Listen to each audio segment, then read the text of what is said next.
क्या आप भी जानना चाहते हैं कि ईडब्ल्यूएस कोटे में कौन-कौन लोग आते हैं? कहीं आप इस कैटेगरी के पात्र तो नहीं? तो नमस्कार दोस्तों, 2026 में दिल्ली के प्राइवेट स्कूलों में ईडब्ल्यूएस कोटे के तहत एडमिशन का सपना देख रहे हैं, तो सबसे पहले ये जानना ज़रूरी है कि ईडब्ल्यूएस में किसे शामिल किया गया है? ये जानकारी जानना बहुत ज़रूरी है। तो क्या आप भी ये जानकारी जानना चाहते हैं? और कमेंट सेक्शन में कमेंट करिए कि क्या 2026 के लिए आप भी अपने बच्चे का नर्सरी, केजी या पहली क्लास में, दूसरी या किसी क्लास में दिल्ली के प्राइवेट स्कूल में निःशुल्क शिक्षा प्राप्त करने के लिए फॉर्म भरना चाहते हैं? कमेंट सेक्शन में कमेंट करिए। और क्या जानना चाहते हैं? और फिर से मैं बोलूँगा, जो लोग चैनल पे पहली बार आए हैं, चैनल को सब्सक्राइब कर दें। वीडियो अच्छी लगी तो इसे लाइक करें, शेयर करें, कमेंट करें, बताएं कि इन्फॉर्मेशन आपको कैसे लगी। देखिए, फॉर्म भरने से पहले जानकारी होना बहुत ज़रूरी है। चाहे कोई भी फॉर्म भर रहे हैं, जानकारी होना बहुत ज़रूरी है। क्या आप एलिजिबल हैं? क्या आपका बच्चा एलिजिबल है? तो इसका सवाल इस वीडियो में आपको मिलेगा, इसका जवाब। ईडब्ल्यूएस का मतलब होता है इकोनॉमिकली वीकर सेक्शन, यानी आर्थिक रूप से कमजोर वर्ग।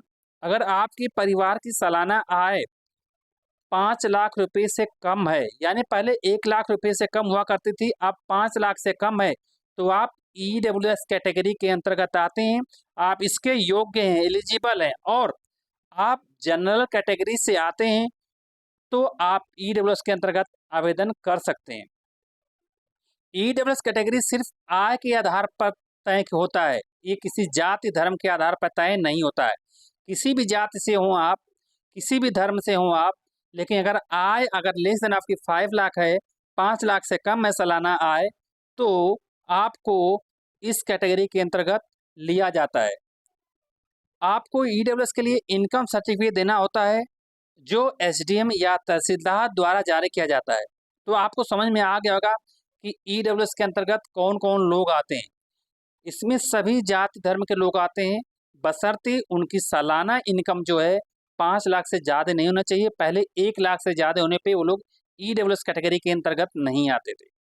और डीजी कैटेगरी का मतलब आप समझ ही पा रहे होंगे, जो लोग जाति से आते हैं, जो लोग जिनकी इनकम मान लो कि 5 लाख से ज़्यादा है या 5 लाख से कम भी है, लेकिन वो किसी जाति धर्म से आते हैं, उनके पास इनकम सर्टिफिकेट नहीं है, लेकिन हाँ, कास्ट सर्टिफिकेट है, जाति प्रमाण पत्र, तो वो लोग डीजी कैटेगरी से अपने बच्चे का फॉर्म भर सकते हैं। चाहे वो एससी से हो, चाहे एसटी से हो, चाहे ओबीसी से हो, किसी कैटेगरी से हैं, आप उसका सर्टिफिकेट आप फॉर्म भर सकते हैं। अगर आपकी इनकम 5 लाख से कम है तो फॉर्म जरूर भरें। और और वीडियो के लिए चैनल को सब्सक्राइब करें, ताकि इस तरह की जानकारी आपको मिले। और इस जानकारी को अधिक से अधिक लोगों तक शेयर करें, ताकि इन लोगों को इन्फॉर्मेशन चले कि ईडब्ल्यूएस में कौन कौन से लोग आते हैं। मिलते हैं अगली वीडियो में, तब तक thanks to all and all the best.